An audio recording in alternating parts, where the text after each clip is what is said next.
যদি চারটা গুণ ঠিক রাখতে পারেন, কয়টা কয়টা মোটামুটি আশা করা যায় মরলে জান্নাত পাওয়া যাইতে পারে। কয়টা?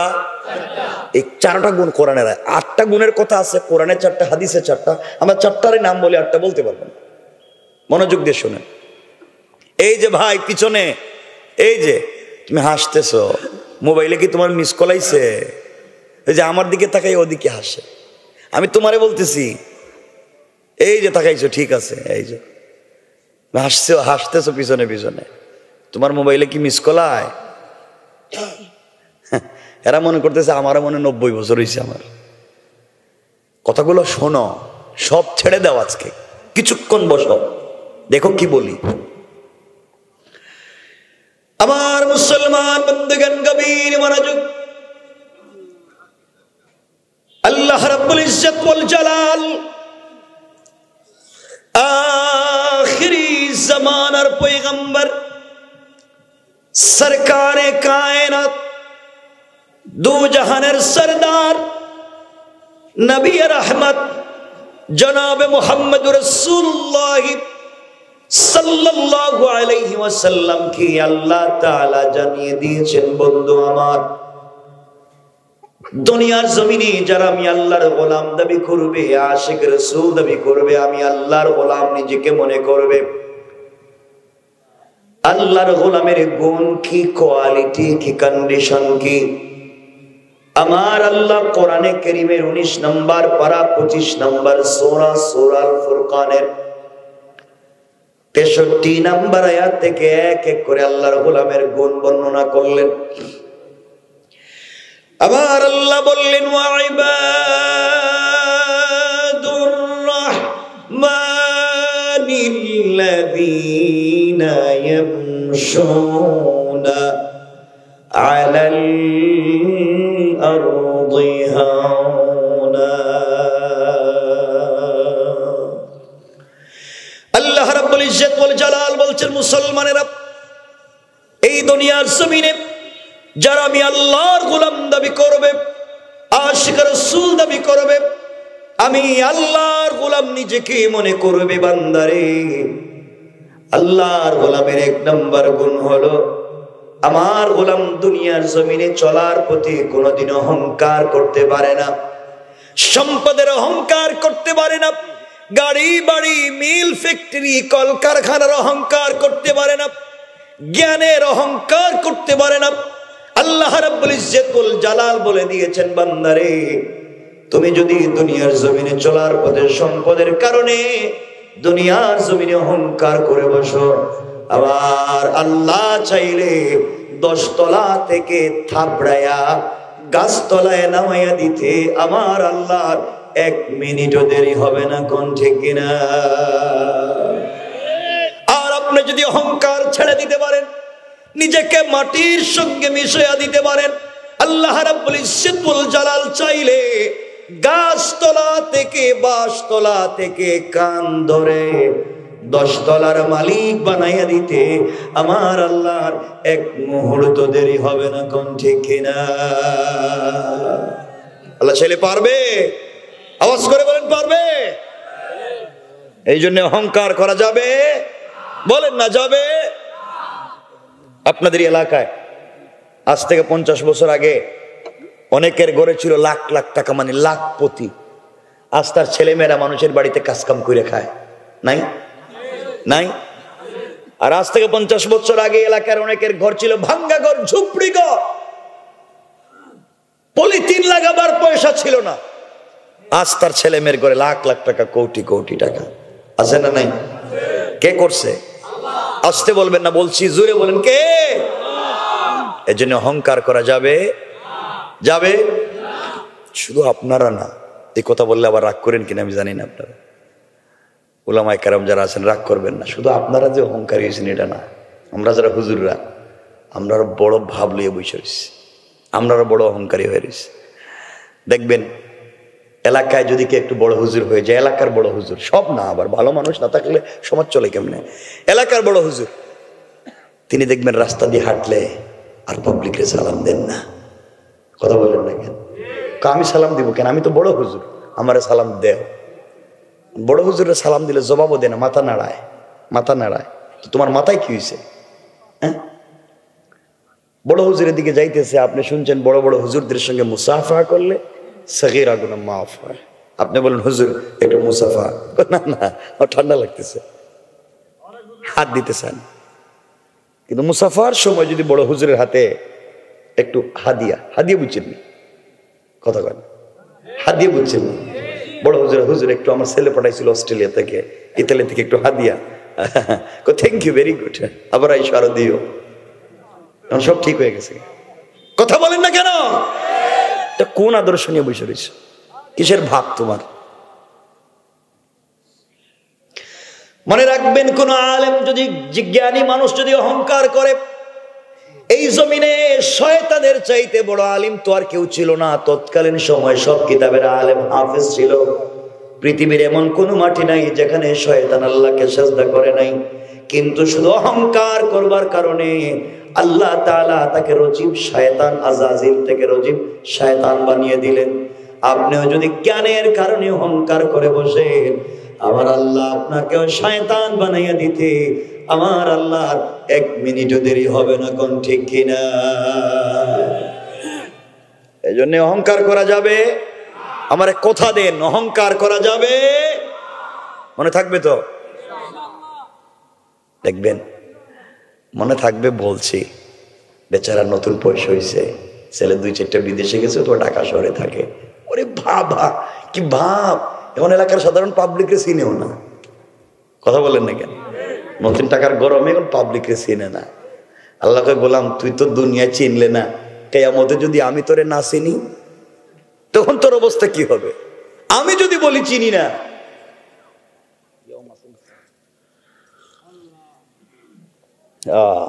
মনে থাকবে তো ইনশাআল্লাহ?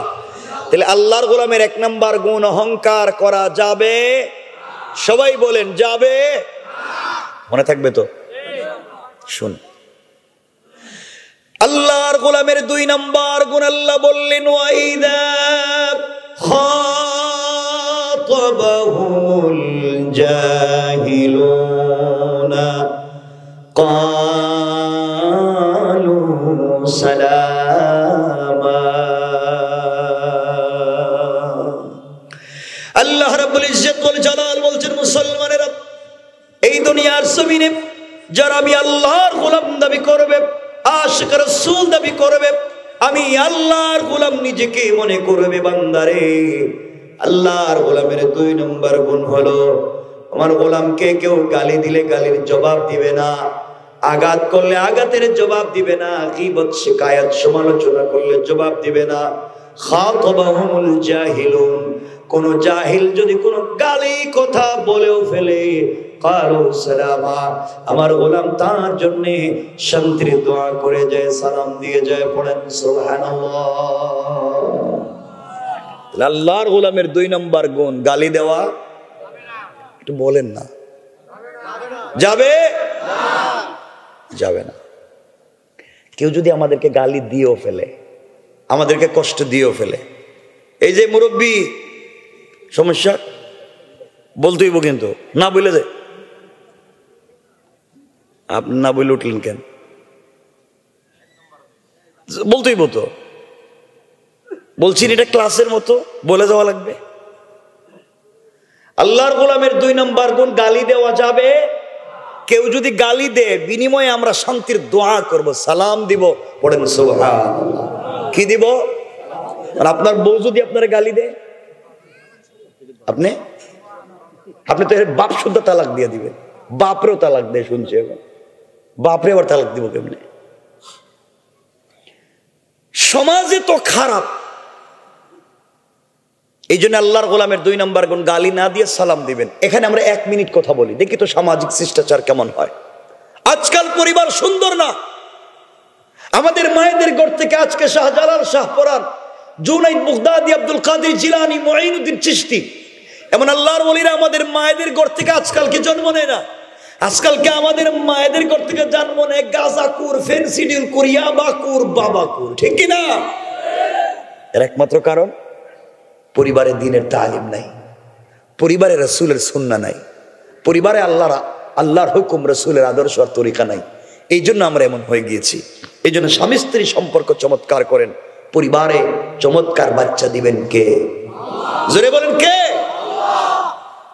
এই জন্যে মাঝে মাঝে ঘরকে সুন্দর করার দরকার আছে না?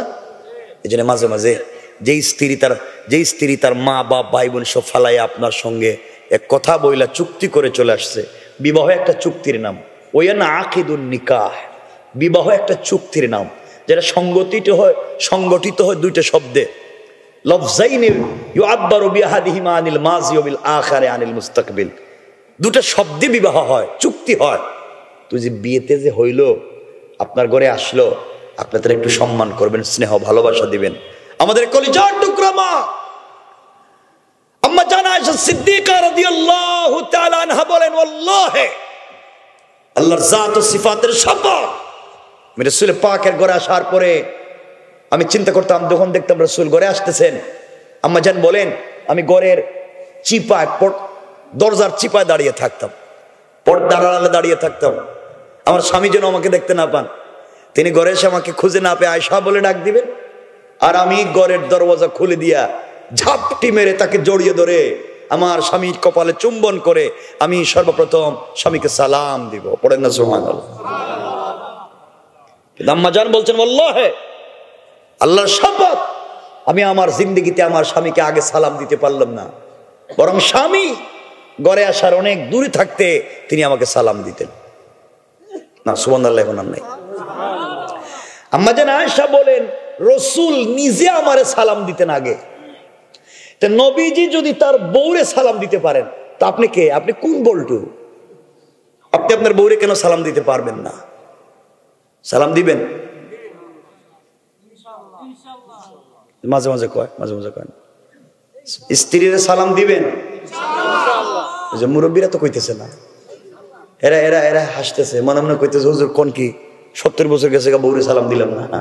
আজকে যদি সালাম দিতে, বউ কইব বুইড়া মনে হয় বাহিরে কোন কাম ঘটাইছে, আর আমার সালাম দিয়ে একটু ভাব মারতেছে। যাই মনে করুক, আপনি সালাম দিয়ে সুন্নতটা আদায় করেন। শামাইল, দুটো হাদিস বলে, একটা শামাইলে তিরমিজি আর একটা মেশকাত বাবু তিব্বর রেকাত। শামাইলে তিরমিজিতে আম্মা জান আয়েশা বলেন, যে করে স্বামী স্ত্রীকে, স্ত্রী স্বামীকে সালাম দেয়, আল্লাহ রাসূল বলছেন এই করে আল্লাহ 100 থেকে 300টা বারাকাতের দরওয়াজা খুলে দেন। আর মেশকাত বাবু তিব্বর রেকাত, ডাক্তার এবং ডাক্তারি। রাসূল বলেছেন, যেই করে স্বামী স্ত্রীকে, স্ত্রী স্বামীকে সালাম দেয়, তাদের হার্ট এবং কিডনি লাঞ্চে যদি কোনো রোগ থাকে, আল্লাহ তা থেকেও তাদেরকে মুক্ত করে দিবেন। তাইলে সালাম দিবেন না কেন? এই জন্য স্ত্রীকে সালাম দিবেন। কিচ্ছু কয় না, ইনশাআল্লাহটা জুয়ে কর না, ইনশাআল্লাহ কর। সবাই বলেন ইনশাআল্লাহ সালাম দিবেন তো? জোয়ানেরা কি খবর, কি তোমাদের কি? তোমরা কি সালাম দিবানি? তোমরা তো বিয়া করছো না, মানে বিয়ে করলে দিবানি? তোমরা তো এখনই কাম সাইরা লইছো, মানে বিয়া তো করার তোমরা কপালে নাই, কিন্তু প্রেম তো 2 সাইডটা করতেছো। ঠিক নি? এটা ঠিক কইছে কেডা রে? এতক্ষণ ঠিক কইল না, এখন ঠিক কয়।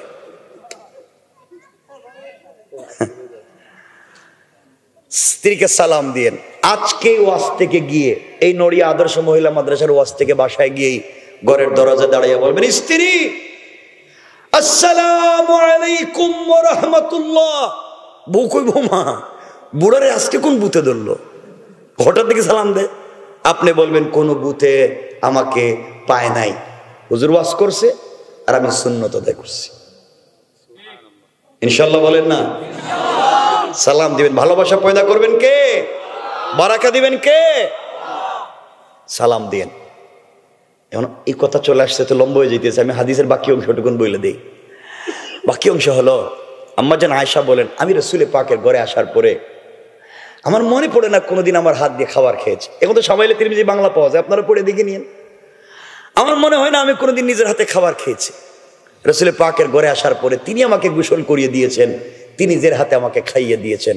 আর আমিও রাসূল পাক পৃথিবীতে যতদিন জিন্দা ছিলেন আমার হাত দিয়ে তাকে খাইয়ে দিয়েছি, আমি তাকে গোসল করিয়ে দিয়েছি। এটা জোরে পড়ে না সুবহানাল্লাহ। আম্মা জান বলেন, আমাদের আমাদের ঘরে এয়ার কুলার নাই, এয়ার কন্ডিশন নাই, টাইলস নাই, সিরামিক নাই, কিচ্ছু নাই। রাসূল পাকের ঘর ছিল প্রেম, মোহাব্বত আর ভালোবাসায় ভরা। এই জন্য এই ঘরে জিবরিল আমিন আসতেন।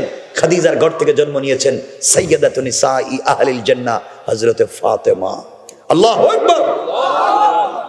আর আমাদের ঘর থেকে জন্ম নেয় বল্টু। এই জন্য মাঝে মাঝে ঘরে গেলে আল্লাহ রাসূল তার স্ত্রীকে মুখে উঠে খাওয়াইছেন। আপনারাও মাঝে মাঝে বউরে নিজের হাতে খাওয়াইয়েন। কিচ্ছু কয় না, আর কিচ্ছু কইতো না এখন। কারণ হের জীবনে তো সব থেকে বড় দুশ্মন তার বউ। এরে খাওয়াইবো কেন? বউ যদি দুশ্মনের বিয়ে করছিল কেন? স্ত্রীরে খাওয়াবেন তো। মুরব্বীরা চিন্তা করতেছে রে বাবা, যত বাস করো, যদি খাওয়াইতে যাইতে বউ মনে করবো হয়তো বিষ খাওয়াই আমার মেরে ফেলাইতেছে, আর একটা বিয়ে করতে চায়, আমার জিন্দা রাখতেই চাইতেছে না। এজন্য, কারণ আপনারা এটা করে রাখছেন, ফ্যামিলিতে এমন কন্ডিশন তৈরি করে রাখছেন, সিচুয়েশন এমন হয়ে গিয়েছে। এই জন্য কেউ কাউকে বিশ্বাস করে না। আমাদের পরিবারগুলো এমন হয়ে গিয়েছে। এই যে কথায় কথা চলে এসেছে, আল্লাহ রাসূল আমাদের মা আম্মা যেন আয়েশা বলছেন, আমরা স্বামী স্ত্রী দুইজন এক ঘরে থাকি, আমাদের বালিশ একটা, এক বালিশে দুইজন ঘুমাই, এক প্লেটে দুইজন খাই, এক গ্লাসে দুইজন পান করি। কি ভালোবাসা ছিল। আর আমাদের ঘরে এয়ার কন্ডিশন আছে, টাইলস আছে, সিরামিক আছে, একই বিছানায়, একই পালঙ্গে, একই খাটে স্বামী স্ত্রী ঘুমায়। একজন পূর্ব দিকে মুখ দিয়া, একজন পশ্চিম দিকে মুখ দিয়া, আর মধ্যখানে ব্যারিকেড দেয় এটা কুল বালিশ দিয়া। কথা বলেন না কেন? কয়টা ইউক্রেন, এটা রাশিয়া, আর কুল বালিশ এটা বর্ডার, এটা ক্রস করা যাবে না। এই তো আমাদের পরিবার চলতে আসছে। তো এই পরিবারে শান্তির আপনি আশা করলেন কোন জিনিস দিয়ে? এই জন্য এগুলো করা যাবে না। পরিবারকে সুন্দর করেন, বলেন ইনশাআল্লাহ, বলেন ইনশাআল্লাহ। এই জন্য মাঝে মাঝে স্ত্রীরে খাওয়াইয়া দিবেন, ইনশাআল্লাহ বরকত দিবেন কে? আল্লাহ বরকত দিবেন। পরিবারকে সুন্দর করেন। কিন্তু আফসোস হয়, এখনো শুনছি বউরে তো সালাম দিতে পারেন না, সালাম দিতে লজ্জা হয়। লজ্জা হয় না অনেকে? বউরে সালাম দিতে লজ্জা করে, আর বউরে পিটাইবার সময় লজ্জা কই যায়। ওই দিন একজন আমার কইল, বউরে মারতে মারতে, একজন কইতেছে বউরে মারতে মারতে তুই আমার আব্বা কো। চিন্তা করলেন?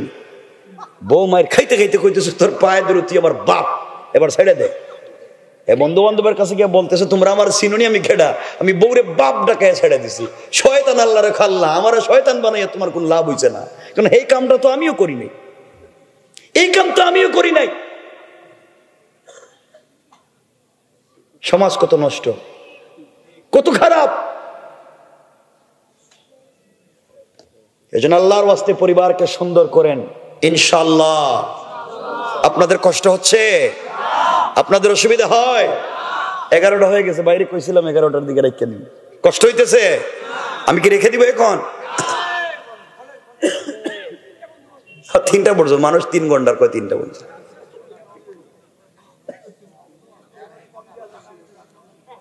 যা শুনেন বলতেছি,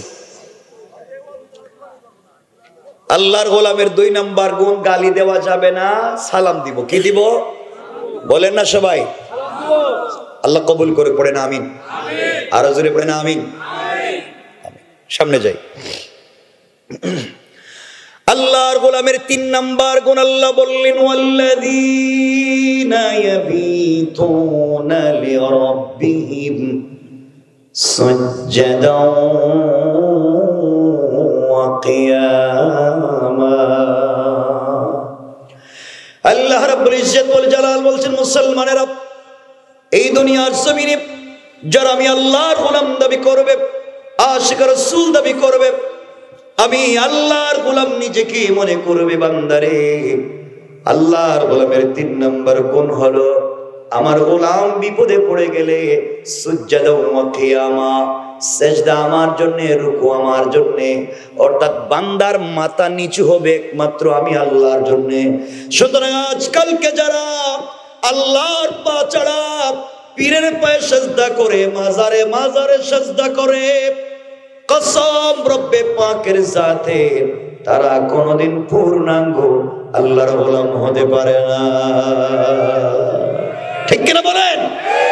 সুজদা ওয়া কিয়ামা, সেজদা আমার জন্য, দাঁড়ানো আমার জন্যে, মাথা নিচু করা সব আমার জন্যে, আর কার জন্য হতে পারে? এখানে আরো অনেক লম্বা আলোচনা। কোরআনে আল্লাহ আরেক আয়াতে বলছেন, ইন্নাহু মাইয়ুশরিক বিল্লাহ, যারা মাথা অন্য জায়গায় নিচু করে তারা শিরিক করে। আল্লাহ বলছেন, ফাকাদ হারামাল্লাহু আলাইহিল জান্নাহ, তাদের জন্য জান্নাত হারাম। ওয়া মাওয়াহুন নার, তাদের অরিজিনাল ঠিকানা জাহান্নাম। ওয়া মা লিজ জালিমিন মিন আনসার, তাদেরকে কিয়ামতের দিনে কোনো সাহায্যকারী নাই। কথা বুঝতে পেরেছেন? এজন্য আমরা সিজদা করব কার পায়ে? কয়টা বলছি? 1 নম্বর অহংকার করা যাবে? বলে না যাবে। 2 নম্বর গালি দেওয়া যাবে। 3 নম্বর রুকু সিজদা কার পায়ে? 4 নম্বর যেটা আলোচ্য আয়াত, যেটা পড়লাম শুরুতে, 4 নম্বর গুণ আল্লাহ বললেন, ওয়াল্লাযীনা ইয়াকুলুনা রব্বানা সরিফ আন্না আযাব জাহান্নাম ইন্না আযাবাহা কানা গরামা। আল্লাহ রাব্বুল ইজ্জত ওয়াল জালাল বলছেন, মুসলমানেরা, দুনিয়ার জমিনে যারা আমি আল্লাহর গোলাম দাবি করবে, আশিক রাসূল দাবি করবে, আল্লাহর গোলামের 4 নম্বর গুণ হলো, আমার গোলামের সাকারাত শুরু হয়ে যাওয়ার আগে, গারগারা শুরু হয়ে যাওয়ার আগে, কবরে চলে যাওয়ার আগে, মালাকুল মউত আজরাইল পৌঁছে যাওয়ার আগে, আমার যে গোলাম গোটা জিন্দেগীর অপরাধের জন্য আমি আল্লাহর দরবারে হাত উঠাইয়া, আমার দেওয়া কপাল আমার কুদরতের পায়ে লাগাইয়া, আমার দেওয়া চোখ থেকে 2 ফোঁটা পানি ছেড়ে দিয়া, আমার দেওয়া জবান দিয়ে আমাকে ডাক দিয়া বলবে, আল্লাহ, ভুল করেছি, অপরাধ করেছি, অন্যায় করে ফেলেছি, আল্লাহ তুমি কি আমাকে ক্ষমা করে দিবা না? আমি জানি এই পৃথিবীতে আমার চাইতে অনেক মায়ার বান্দা বান্দি তোমার আছে। আল্লাহ তুমি জানো, তুমি ছাড়া যে আমার আর কোনো আল্লাহ নাই। আয় আল্লাহ, তোমার কদমে সিজদায় পড়ে গিয়েছি। এইভাবে যদি কোনো গোলাম কাঁদতে পারে, আল্লাহ রাব্বুল ইজ্জত ওয়াল জালাল বলছেন, বান্দারে, আমি যদি কাউকে 100 বছর হায়াত দিই, 99 বছর 11 মাস 29 দিন নাফরমানি করবার পরে হায়াতে জিন্দেগীর 1 দিন অথবা 1 ঘন্টা বাকি আছে, এই সময়ের ভিতরে যদি আমার কোনো গোলাম, আমার কোনো বান্দা আমি আল্লাহর কাছে তওবা করে ফেলে, আল্লাহ রাব্বুল ইজ্জত ওয়াল জালাল বলছেন, বান্দারে, আমি আল্লাহ বান্দার গোটা জিন্দেগীর অপরাধগুলোকে ক্ষমা করে দেয়া, জান্নাতি বলে ফয়সালা করে দিতে আমার আল্লাহ 1 মুহূর্ত দেরি হবে না। পড়েন সুবহানাল্লাহ। আলহামদুলিল্লাহ।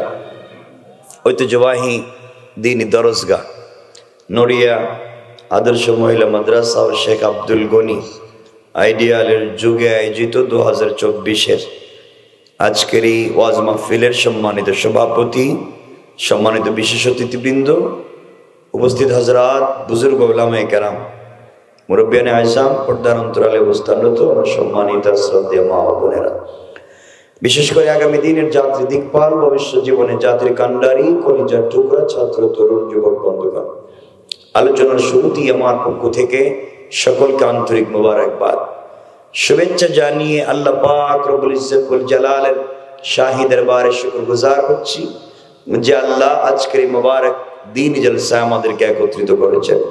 সবটুকুন ভালোবাসা, আবেগ, শ্রদ্ধাকে উজাড় করে শুকরগুজার হচ্ছি। সকলে পড়ছি আলহামদুলিল্লাহ। আর একটু জোরে আলহামদুলিল্লাহ। যারা আছেন মনে বুঝে আছেন, আপনারা মনে করেন না যে আমি একা একা কথা বলবো। আমি এমন কোন আলোচক না, আমি যা বলবো তা আদায় করবো পাবলিক থেকে। আমি একা একা চিল্লাম আর আপনারা বসে বসে এখানে শুনবেন, সিস্টেম নাই। আমার সাথে কথা বলতে হবে। 2 নম্বর হলো, আপনারা না বুঝলে আমি আবার বলবো। যতক্ষণ না বলছেন হুজুর আমরা বুঝতে পেরেছি, ততক্ষণ এক কথা আবার বলবো। কারণ এত দূর আমি এসে, এত কোটি কোটি মানুষ থাকতে আল্লাহ আমাকে চেয়ারে বসালেন। আমি রাসূলে পাকের পক্ষ থেকে বসলাম। কিয়ামতের দিন যদি আল্লাহ বলেন, গোলাম এত মানুষ থাকতে তোমাকে বসাইছিলাম আমার গোলামদেরকে বুঝাবার জন্য, কিন্তু আমার গোলাম বুঝলো কি না একটাবার জানতে চাইলে না, তুমি শুধু সময়টাই শেষ করলা। এই সময় নষ্ট করছো কেন, জবাব দাও। তো আমার খায়া দিয়ে কোনো কাম নাই যে মরার পরে আপনাদের জবাব আমি দেব। এই জন্য না বুঝলে আবার বলবো, যতক্ষণ না বুঝছি ততক্ষণ বলবোই, এটা আমার দায়িত্ব। এই জন্য আমার কথা আপনাদেরকে বুঝতে হবে। কথা বুঝতে পেরেছেন? ঠিক না বলেন ইনশাআল্লাহ। সব জায়গায় ঠিক মাইরা দিয়েন না, জোরে বলেন ইনশাআল্লাহ। তাইলে মনোযোগ দিয়ে শুনেন, খুব বেশি তো কথা বলবোই না। এই যে আপনারা যারা এখানে বসছেন ভাবভঙ্গি দইরা, দাড়ি টুপি জুব্বাও আছে, পাঞ্জাবিও আছে, দেখতেছি রুমালও আছে, কারো পকেটে তসবিও থাকতে পারে, হয়তো কোনো পিসাবের মুরিদ হইতে পারেন। দেখতে তো ভাবসাব মনে হইতেছে খুব ভালো, অলিয়া উলিয়ার মতো মনে হইতেছে আপনাদেরকে দেখে, মনে হচ্ছে আপনারা ভালো। এই যে বাহিরে যে ভাব ধরছেন ভালো মানুষের, ভিতরে ভিতরে কতটুকুন ভালো তা আপনারা নিজেরাও জানেন। কথা বলেন না কেন? আমারে বলেন তো এই ভাব ধরছেন কেন? এই যে ভাবভঙ্গি লাগাইছেন দাড়ি জুড়ি রেখে একবারে অলিয়া উলিয়ার মতো, এই ভাব ধরছেন কেন বলেন?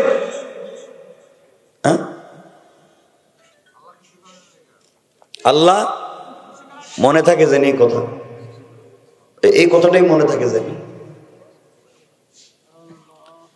মনে রাখবেন। এই ভাবভঙ্গি ধরলেই জান্নাতে যাওয়া যাবে না, শুধু এই ভাব ধরলেই জান্নাতে যাওয়া যাবে না। আমার রাসূলের পিছনে অনেকেই সালাত পড়েছে, মাঝে মাঝে ইকামত দিয়েছে, রাসূলে পাকের দস্তারখানে খাবার খেয়েছে, রাসূলের সঙ্গে মুআনাকাও করেছে। তার ইন্তেকালের পরে রাসূল নিজে তার জানাজায় শরীক হয়ে ইমামতি করতে চেয়েছেন। তার ইন্তেকালের পরে রাসূলে পাক নিজের জুব্বা মুবারক খুলে তার কাফন দিয়েছেন। আল্লাহ বলেছেন পয়গম্বরে আরবি আপনার মুসল্লি, আপনার দস্তারখানের সাথী, দাড়িও আপনার চাইতে কম না, জুব্বাও আপনার চাইতে ছোট না। ইয়া রাসূলুল্লাহ আপনি তার জানাজায় হাজির হয়েছেন, একবার নয় 1,00,000 বার আপনি তার জানাজার ইমামতি করতে পারেন, একটা নয় 100 আপনার জুব্বা দিয়া তার কাফন দিতে পারেন, কিন্তু আমি রব বলেছি তাকে জান্নাত দিব না। আমার কথা বুঝছেন?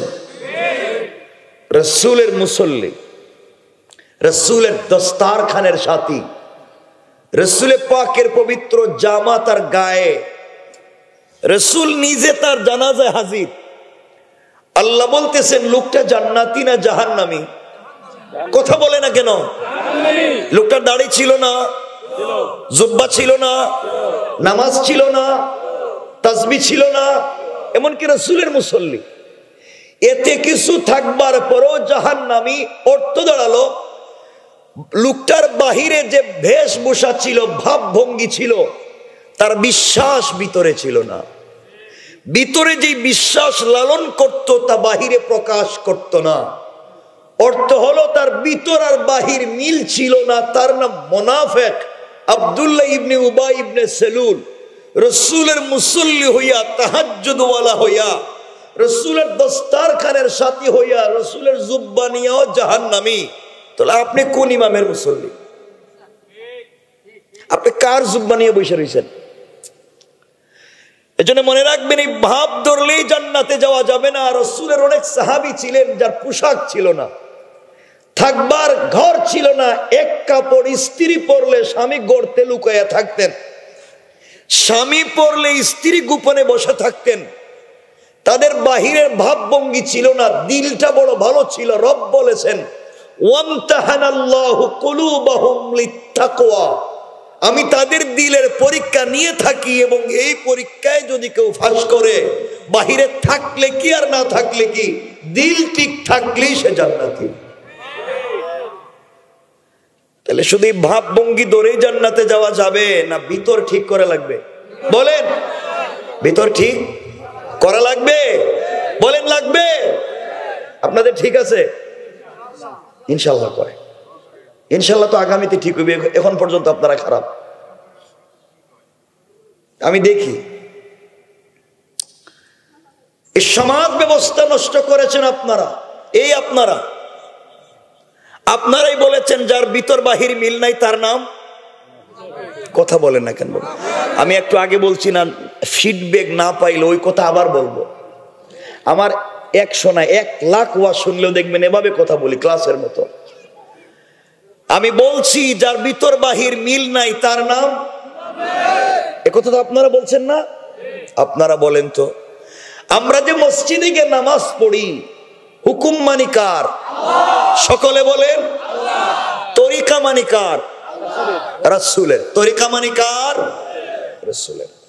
তাহলে অর্থ দাঁড়ালো চলার পথে শুধুমাত্র কেবলমাত্র হুকুম মানবো আল্লাহর, আর তরিকা মানবো রাসূলের। আমার বাবারও না, আমার দাদারও না, আমার দলের লিডারেরও না, আমার পীর সাহেবেরও না। তরিকা হবে রাসূলের। যারা রাসূলের তরিকা মানবে আমরা তারে মানি, আর যদি আমার বাপ ও আমার পীরও যদি রাসূলের তরিকা না মানে আমরা তাকে মানি না। তাহলে আমরা হুকুম মানি কার? তরিকা মানি কার? মসজিদে গিয়ে যে নামাজ পড়লাম, এই মসজিদের নামাজ পড়তে গিয়ে যে ওযু করেছি, ওযু করতে হুকুম মানছি কার? ওযুতে তরিকা মানছি কার? মসজিদে গিয়ে আমরা যে তাকবীরে তাহরিমা করলাম, হুকুম মানলাম কার? তরিকা মানলাম কার? সূরা ফাতিহা আগে পড়ি না অন্য সূরা পড়ি? এই হুকুমটা কার? তরিকাটা কার? আমরা নামাজের রুকু আগে করি না সিজদা আগে? হুকুমটা কার? তরিকাটা কার? আমরা এদিক সেদিক করি না কারণ হুকুম আল্লাহর, এদিক সেদিক করি না কারণ তরিকা রাসূলের। আপনারা বলেন তো আমরা নামাজে আগে ডান দিকে সালাম ফিরাই না বাম দিকে? কেন? হুকুম কার? তরিকা কার?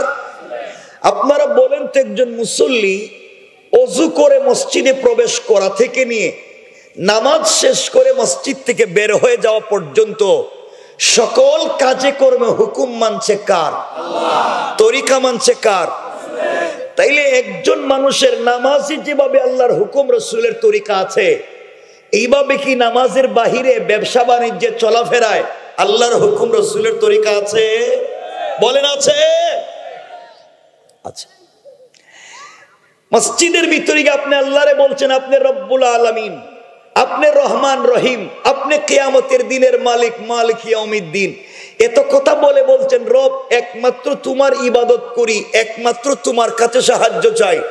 এই জন্যই বলছি আমাদেরকে আপনি সিরাতে মুস্তাকিমের পথে চালাও। আমরা কিন্তু জীবনে ভুল পথে যাব না, আমরা তোমার বিপরীতে চলবো না, সকল কাজে কর্মে তোমার হুকুম মানবো, সকল কাজে কর্মে সিরাতাল্লাযিনা আনআমতা আলাইহিম, যারা পুরস্কার প্রাপ্ত হয়েছে এই তরিকায় চলবো। আপনারা আমরা যে কথাগুলো মসজিদে নামাজে বললাম সকল কথায় হুকুম মানলাম আল্লাহর, তরিকা মানলাম রাসূলের। মসজিদ থেকে বাইরে হইয়া এই মুসল্লি নিজের মেয়ের গায়ে হলুদ করে ডুল বাজাইয়া কার তরিকায়? কথা বলেন, আবার বলেন। তো মসজিদের হুকুম বাহিরের হুকুম মিল আছে? কথা বলে না। মসজিদের কাজে বাহিরের কাজে মিল আছে? যেই মুসল্লি মসজিদে নামাজ পড়লো আল্লাহর হুকুমে রাসূলের তরিকায়, এই মুসল্লি মসজিদ থেকে বাইরে এই নড়িয়া বাজারে ওজনে কম দেয়, ওজনে কম দেয় না? পুরাতন সবজিরে তাজা বলে বিক্রি করে, 2 মাস আগের ইলিশ মাছ রে এই ধরছে বইলা বাজারে বিক্রি করে, 2 নাম্বার তেল রে 1 নাম্বার বলে বিক্রি করে। এই যে বেচারা মসজিদে নামাজ পড়লো, মসজিদে হুকুম মানলো আল্লাহর, তরিকা মানলো রাসূলের, মসজিদ থেকে বাইরে মানছে নি? কথা বলেন না কেন?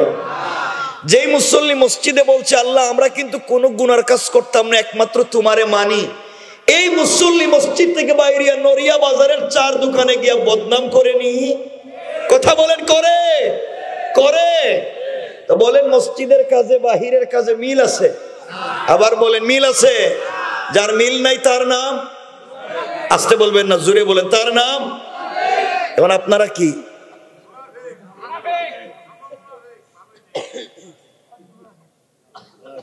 ভাব ধরছেন কেন?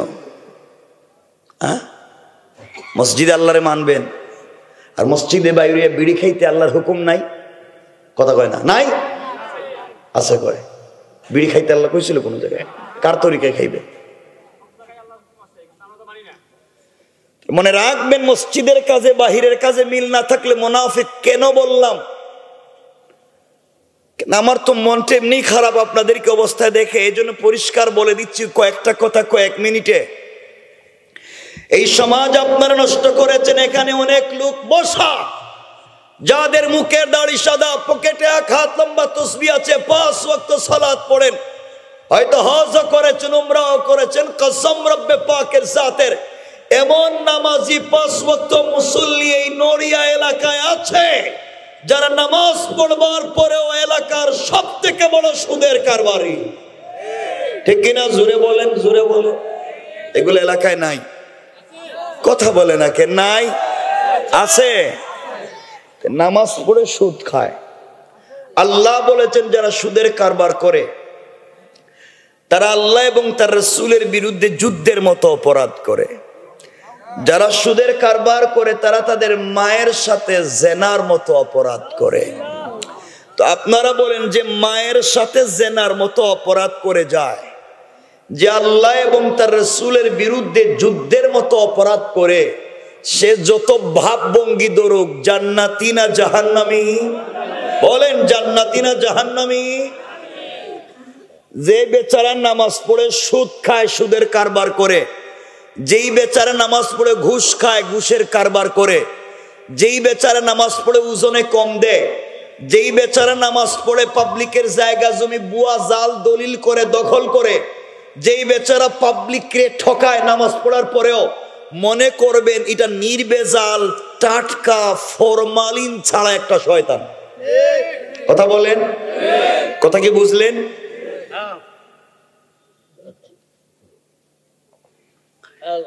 সমাজ আমি আপনি নষ্ট করে দিয়েছি।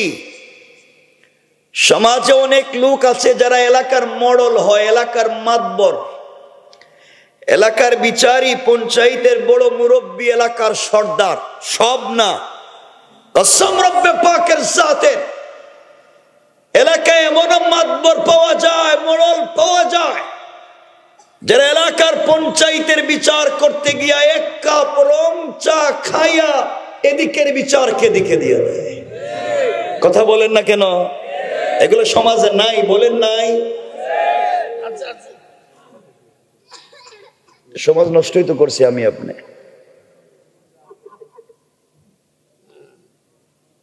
খারাপ লাগতেছে আপনাদের?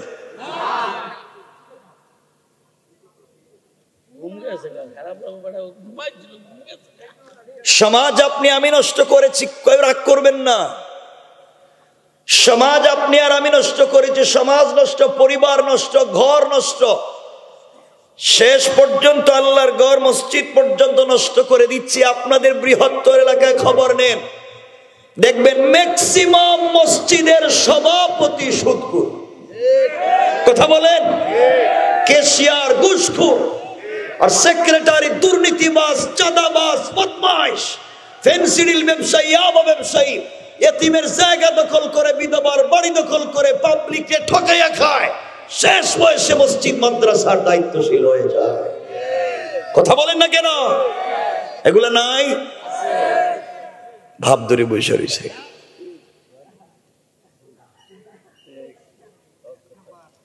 সমাজ নষ্ট। এই ভাব ধরে জান্নাতে যাওয়া যাবে না। কি এর ভাব ধরবেন আপনি? জান্নাতে যদি যেতেই হয়, আপনারা তো শয়তান চিনেন না, আপনারা তো শয়তান চেনেন না। আমার কথা শুনতে পাচ্ছেন আপনারা? আমার সহজ কথা বোঝা যায়? বসে রয়েছেন ভালো কথা, কেউ উঠতেছেন না।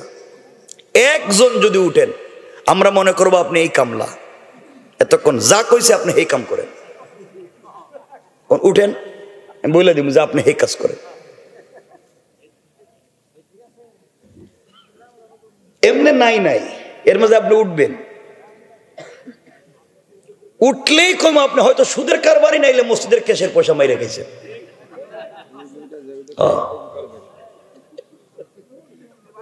সমাজ আপনি আমি নষ্ট করে দিয়েছি। সোনা মুসলমানেরা, আপনারা তো শয়তান চিনেন না। আপনারা এলাকার আমি চিনি, আল্লাহ আমারও বাহিরের নেওয়ায়। এলাকার মানুষ অনেক ইতালিতে বিভিন্ন জায়গায়, ওখানে তো একটা এলাকা আছে, আমি গেছিলাম না প্রোগ্রামে, ইতালি পাড়া কোন জায়গায়, এই যে গেছিলাম, তো আমি চিনি। আমি বলতেছি কোন কথাটা শুনেন। আমি যে কথা বলি আপনারা তো শয়তান চিনেন না। 8 লাখ 10 লাখ খরচ করে মক্কায় যান, হজে যান, হজে গিয়া 10 লাখ খরচ করে হজ করতে গিয়ে জামারাতে শয়তানরে কঙ্কর মারে, শয়তানরে পাথর মারে, দেখছেন নি? মারেনি পাথর?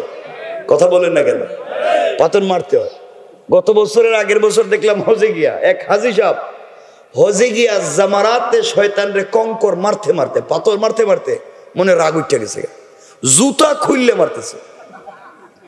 শয়তান পুরো এলাকায় মাইল লাগাই রাখছিস, আর এখানে বসে রয়েছে জুতো খুললে মারতেছে। 10 লাখ খরচ করেছে। তো আপনাদের কাছে আমি জানতে চাই, 10 লাখ খরচ করে মক্কায় যে শয়তানরে জুতা মারতে গেলেন, এই শয়তান তার জিন্দেগিতে নড়িয়া এলাকায় আইসা কোনোদিন সুদের কারবার করছে? এখন কথা বলেন, আসছে? এলাকায় এসে ঘুষের কারবার করছে? কারো মেয়েরে নিয়ে পার্কে গেছে? কথা বলেন না কেন? মসজিদ মাদ্রাসার কেশের পয়সা মাইরা খাইছে? পয়সা খাইয়া গ্রামের বিচার করছে? তাহলে যেই শয়তানে পয়সা খাইয়া 500 টাকা খাইয়া বিচার শুদ্ধা খাইয়া ফেলা, এটা মক্কায় না এলাকায়? আসতে বলে কেন? জুড়ে বলে না। মক্কায় না এলাকায়? যে সুদের কারবার করে মক্কায় না এলাকায়? যে পাবলিকের জায়গা জমি বুয়া জাল দলিল করে মক্কায় না এলাকায়? যে ওজনে কম দে মক্কায় না এলাকায়? কথা বলেন। যে মসজিদ মাদ্রাসার কেশের পয়সা মাইরা খায় মক্কায় না এলাকায়? তাহলে শয়তান মক্কায় না এলাকায়? জুতা মক্কায় মারবেন না এলাকায়? তো ওখানে কেন? ওখানে কি? শয়তান নিজের ঘরে, জুতা মারে গে মক্কায়? শয়তান তো আল্লাহ, আমি তো এখানে নাই, আমি তো নড়িয়ায়, হে গেছে আমার ওখানে মারতে। কি ভাব ধরে বসে রয়েছে, কি অলিয়া হলিয়ার মতো। এই জন্য মনে রাখবেন মুসলমানের, আমার আওয়াজ যত দূর পর্যন্ত যায়, হয়তো জিন্দেগিতে আর আসবো না, কিন্তু কথাগুলা ভালো করে শুনো। যারা আমার আওয়াজ কান পর্যন্ত যায়, এলাকায় যারা সুদের কারবার করো ভালো হয়ে যাও, এলাকায় যারা ঘুষের কারবার করো, ফেন্সিডিল ইয়াবার কারবার করো, চুরি করে বদমাইশি করো, পাবলিকের হক মাইরা খাও, ওজনে কম দাও, ভালো হয়ে যাও। নচেত এই দেশের মুসলমানেরা জুতা পিটা করে বের করে দিবে। ঠিক কিনা বলেন? এই জন্য আজকের ওয়াজের কথাই তো বলতেছি, বেশি বলবো না বলছি। মূল প্রতিপাদ্য হলো, ওয়াজের মৌলিক শব্দ হলো একটা, সেটা হলো ভালো হয়ে যাও। সেটা কি? জোয়ানেরা কও না কেন? যুবক পরে তোমাদের বিরুদ্ধে ওয়াজ শুরু করে দেব, তোমরা যে খারাপের খারাপ। আজকের ওয়াজের মূল শব্দ কি হয়ে যাও? সবাই বলেন কি হয়ে যাও? এই তো শিখে ফেলছেন ওয়াজ। আগামীকালকে সকালে ঘুম থেকে উঠে দেখতেছেন এদিকে মুরব্বী যাইতেছে, এলাকায় পয়সা খাইয়া বিচার করে, ওদিকে যাইতেছে, পিছনে গিয়ে সালাম দিয়া বলবেন আঙ্কেল ভালো হয়ে যাও। ঘটনা কি রে? কালকে ওয়াজ হয়েছে, আজকে রেডি, কাজ শুরু করে দিছি, ভালো হয়ে যাও। যে সান্দাবাজি করে সুদের কারবার করে, ভালো হয়ে যাও। কি হয়ে যাও? মনে থাকবে তো? আমার মনে হইতেছে আমার কথা আপনাদের খারাপ লাগতেছে। একটু হাত তুলে দেখান তো দেখি কার কার খারাপ লাগে। আরে এত মানুষের খারাপ লাগলে ওয়াজ করতে বইছি কি এখানে? আমি আপনাদেরকে সচেতন করবার ট্রাই করছি যে আমার কথাগুলো যেন নিতে পারে এরা। খারাপ লাগতেছে? হাত উঠলো যে, মানে ওটা রেডি, ওরে এমনি উঠে যায়। এই জন্যই তো বউরে তালাক দেয়, বউরে প্রথমে ফিডায়, এরপরে বউরে পায়ে ধরে কান দেয়, ভুল হয়েছে আমার। করেন এগুলো এলাকায়? এগুলো আছে? বউর পায়ে ধরার মতো কেউ এখানে আসেনি? এখানে আছে? কয় আছে। বউর পায়ে ধরে কয় আসেনি? কয় আছে। সব যদি এখানে থাকে, এই জন্যই তো কইছি ভাব ধরছেন কে রে, বউর পায়ে ধরে এখানে বসে রয়েছে। ওয়াজ করতাম কারে আজকে।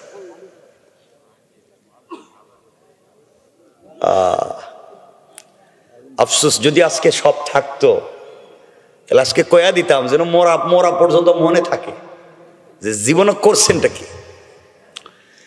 যাই হোক, সমাজে আমরা অনেক নোংরা, এগুলা থাকতো না, এগুলার থেকে ভালো হওয়া দরকার আছে।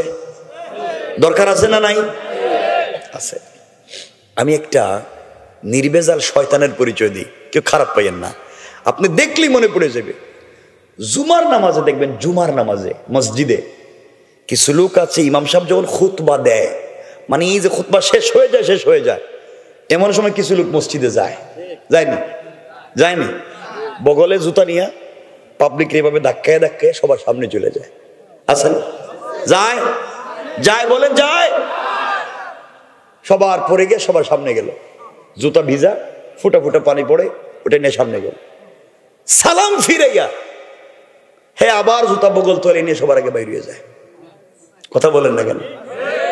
এই যে বেচারা সবার শেষে আইসা সবার সামনে গেল, সালাম ফিরে সবার আগে বাইরে গেল, এর চেহারার দিকে কিভাবে 1 মিনিট তাকাইয়া থাকবেন? আর আল্লাহরে কইবেন, আল্লাহ বহুত দিন পর একটা টাটকা শয়তান দেখাইছিলাম। এটাই শয়তান। করলো কি?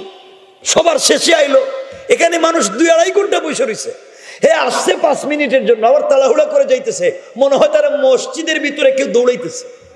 কথা বলেন না কেন? এগুলা করেননি আপনারা কেউ? এরা সব ভালো মানুষ।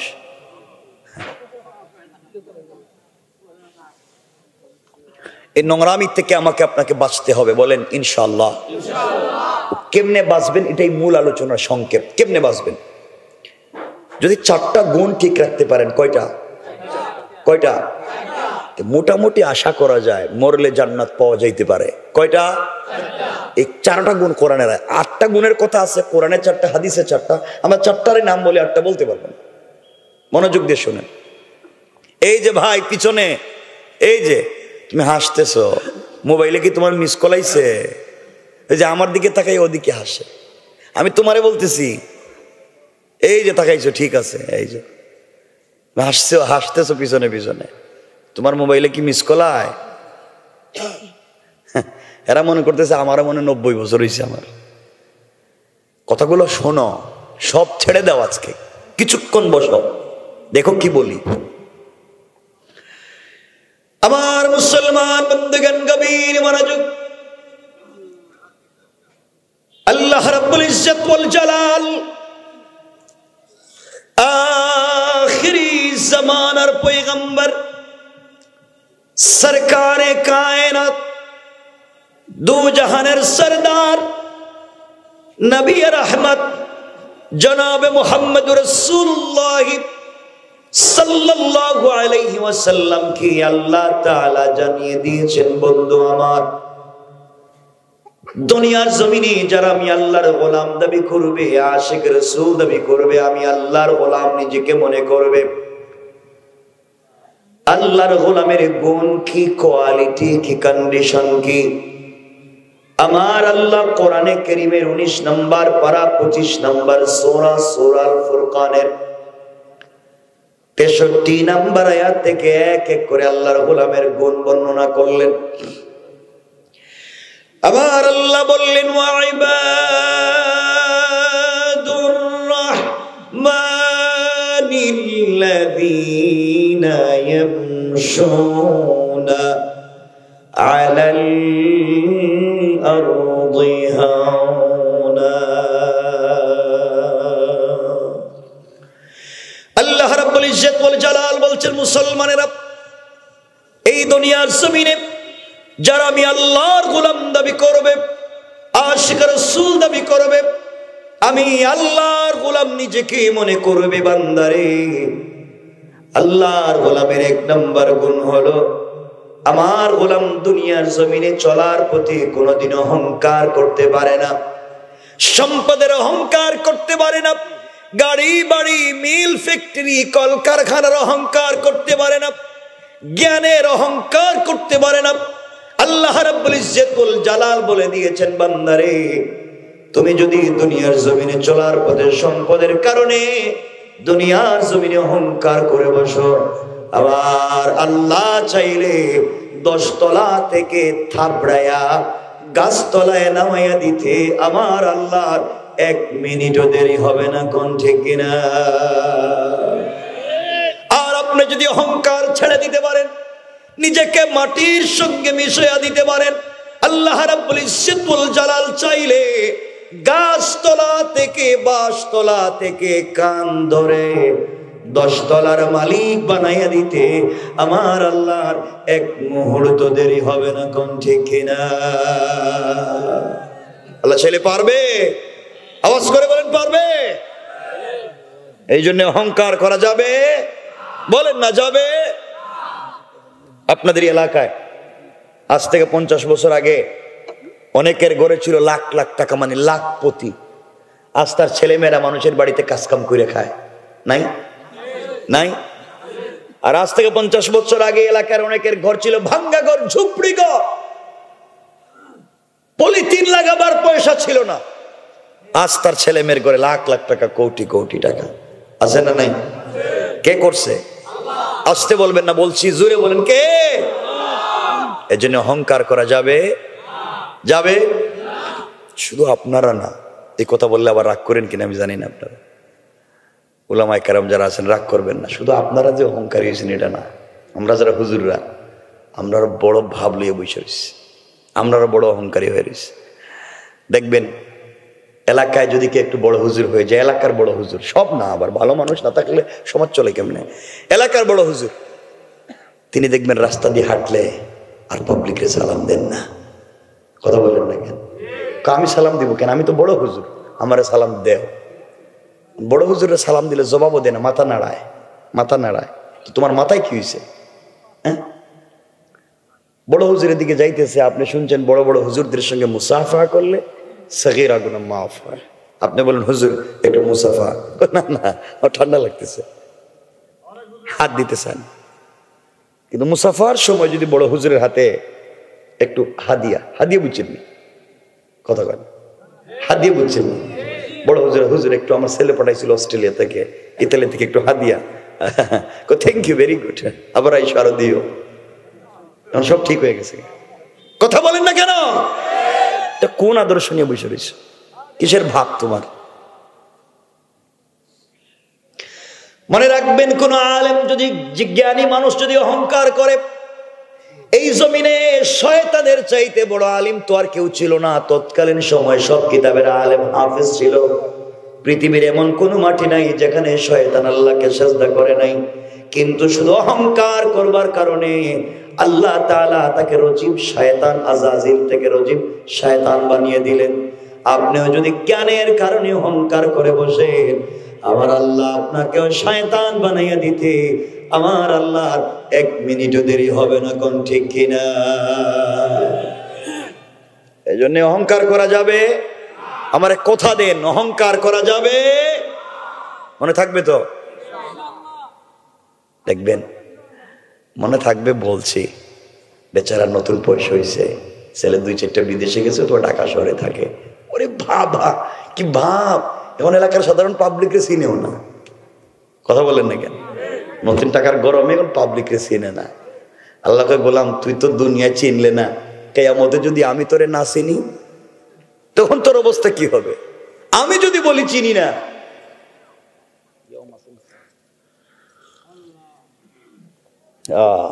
মনে থাকবে তো ইনশাল্লাহ?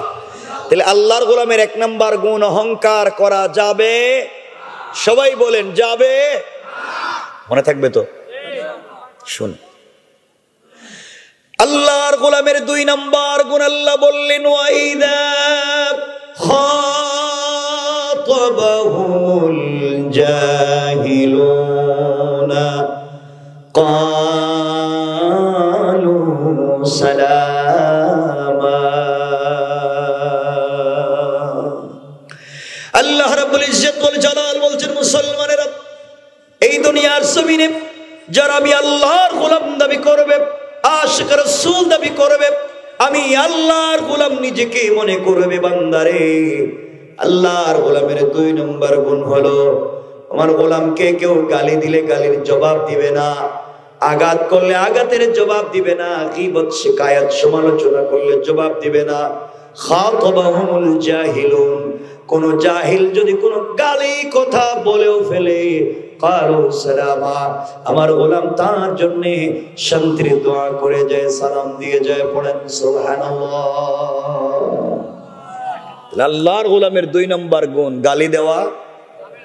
একটু বলেন না, যাবে যাবে না। কেউ যদি আমাদেরকে গালি দিয়েও ফেলে, আমাদেরকে কষ্ট দিয়েও ফেলে, এই যে মুরব্বী সমস্যা বলতেই কিন্তু না বলে দে, আপনি না বলে উঠলেন কেন? বলতেই বলতো, বলছি এটা ক্লাসের মতো বলে যাওয়া লাগবে। আল্লাহর গোলামের 2 নম্বর গুণ গালি দেওয়া যাবে। কেউ যদি গালি দেয়, বিনিময়ে আমরা শান্তির দোয়া করব, সালাম দিব। পড়েন সুবহানাল্লাহ। কি দিব? আর আপনার বউ যদি আপনার গালি দেয়, আপনি তো বাপ শুদ্ধ তালাক দিয়ে দিবেন। বাপরেও তালাক দেয় শুনছে, এখন বাপরে আবার তালাক দিব কেমনে? সমাজে তো খারাপ। এই জন্য আল্লাহর গোলামের 2 নম্বর গুণ গালি না দিয়ে সালাম দিবেন। এখানে আমরা 1 মিনিট কথা বলি, দেখি তো সামাজিক শিষ্টাচার কেমন হয়। আজকাল পরিবার সুন্দর না। আমাদের মায়েদের ঘর থেকে আজকে শাহজালাল, শাহপরান, জুনাইদ বাগদাদি, আব্দুল কাদের জিলানী, মুঈনুদ্দিন চিশতি, এমন আল্লাহর ওলিরা আমাদের মায়েদের ঘর থেকে আজকালকে জন্ম নেয় না। আজকালকে আমাদের মায়েদের ঘর থেকে জন্ম নেয় গাঁজাকুর, ফেনসিডিল কুর, ইয়াবাকুর, বাবাকুর, ঠিক কিনা? এর একমাত্র কারণ পরিবারে দ্বীনের তালিম নাই, পরিবারে রাসূলের সুন্নাহ নাই, পরিবারে আল্লাহর হুকুম, রাসূলের আদর্শ আর তরিকা নাই। এই জন্য আমরা এমন হয়ে গিয়েছি। এই জন্য স্বামী স্ত্রী সম্পর্ক চমৎকার করেন, পরিবারে চমৎকার বাচ্চা দিবেন কে? জোরে বলেন কে? এই জন্যে মাঝে মাঝে ঘরকে সুন্দর করার দরকার আছে না? এই জন্য মাঝে মাঝে যেই স্ত্রী তার মা বাপ ভাই বোন সব ফালাই আপনার সঙ্গে এক কথা বইলা চুক্তি করে চলে আসছে। বিবাহ একটা চুক্তির নাম, ওয়া না আকিদুন নিকাহ। বিবাহ একটা চুক্তির নাম, যেটা সংগঠিত হয় 2টা শব্দে, লফজাইনি ইউআব্বারু বিআহাদিহিমা আনিল মাজি ওয়া বিল আখারি আনিল মুস্তাকবিল। 2টা শব্দে বিবাহ হয়, চুক্তি হয়। তুই যে বিয়েতে যে হইল, আপনার ঘরে আসলো, আপনি তার একটু সম্মান করবেন, স্নেহ ভালোবাসা দিবেন। আমাদের কলিজার টুকরা মা আম্মা জান আয়েশা সিদ্দিকা রাদিয়াল্লাহু তাআলা আনহা বলেন, ওয়াল্লাহি, আল্লাহর জাত ও সিফাতের শপথ, আমি রাসূল পাকের ঘরে আসার পরে আমি চিন্তা করতাম, যখন দেখতাম রাসূল ঘরে আসতেছেন, আম্মা জান বলেন আমি ঘরের চিপায়, দরজার চিপায় দাঁড়িয়ে থাকতাম, পর্দার আড়ালে দাঁড়িয়ে থাকতাম, আমার স্বামী যেন আমাকে দেখতে না পান। তিনি ঘরে এসে আমাকে খুঁজে না পেয়ে আয়েশা বলে ডাক দিবেন, আর আমি ঘরের দরওয়াজা খুলে দিয়া ঝাপটি মেরে তাকে জড়িয়ে ধরে আমার স্বামীর কপালে চুম্বন করে আমি সর্বপ্রথম স্বামীকে সালাম দিব। পড়েন না সুবহানাল্লাহ। আম্মা জান বলছেন, আল্লাহে, আল্লাহর শপথ, আমি আমার জিন্দেগিতে আমার স্বামীকে আগে সালাম দিতে পারলাম না, বরং স্বামী ঘরে আসার অনেক দূরে থাকতে তিনি আমাকে সালাম দিতেন না। সুবহানাল্লাহ এখন নাই। আম্মা জান আয়েশা বলেন, রাসূল নিজে আমারে সালাম দিতেন আগে। তো নবীজি যদি তার বউরে সালাম দিতে পারেন, তা আপনি কে? আপনি কোন বল্টু? আপনি আপনার বউরে কেন সালাম দিতে পারবেন না? সালাম দিবেন? মাঝে মাঝে কয়, মাঝে মাঝে কয় স্ত্রীরে সালাম দিবেন? যে মুরব্বীরা তো কইতেছে না, এরা এরা এরা হাসতেছে, মনে মনে কইতেছে, হুজুর কোন কি 70 বছর গেছে বউরে সালাম দিলাম না। আজকে যদি সালাম দিতে, বউ কইব বুইড়া মনে হয় বাহিরে কোন কাম ঘটাইছে, আর আমার সালাম দিয়ে একটু ভাব মারতেছে। যাই মনে করুক, আপনি সালাম দিয়ে সুন্নতটা আদায় করেন। শামাইল 2টো হাদিস বলে, একটা শামাইলে তিরমিজি আর একটা মেশকাত বাবু তিব্বর রেকাত। শামাইলে তিরমিজিতে আম্মা জান আয়েশা বলেন, যে করে স্বামী স্ত্রীকে, স্ত্রী স্বামীকে সালাম দেয়, আল্লাহ রাসূল বলছেন এই করে আল্লাহ 100 থেকে 300টা বারাকাতের দরওয়াজা খুলে দেন। আর মেশকাত বাবু তিব্বর রেকাত, ডাক্তার এবং ডাক্তারি। রাসূল বলেছেন, যেই করে স্বামী স্ত্রীকে, স্ত্রী স্বামীকে সালাম দেয়, তাদের হার্ট এবং কিডনি লাঞ্চে যদি কোনো রোগ থাকে, আল্লাহ তা থেকেও তাদেরকে মুক্ত করে দিবেন। তাইলে সালাম দিবেন না কেন? এই জন্য স্ত্রীকে সালাম দিবেন। কিচ্ছু কয় না ইনশাআল্লাহটা জুয়ে কর না, ইনশাআল্লাহ কর। সবাই বলেন ইনশাআল্লাহ সালাম দিবেন তো? জোয়ানেরা কি খবর, কি তোমাদের, কি তোমরা কি সালাম দিবানি? তোমরা তো বিয়া করছো না, মানে বিয়ে করলে দিবানি? তোমরা তো এখনই কাম সাইরা লইছো, মানে বিয়া তো করার তোমরা কপালে নাই, কিন্তু প্রেম তো দুই সাইডটা করতেছো। ঠিক নি? এটা ঠিক কইছে কেডা রে? এতক্ষণ ঠিক কইলো না, এখন ঠিক কয়।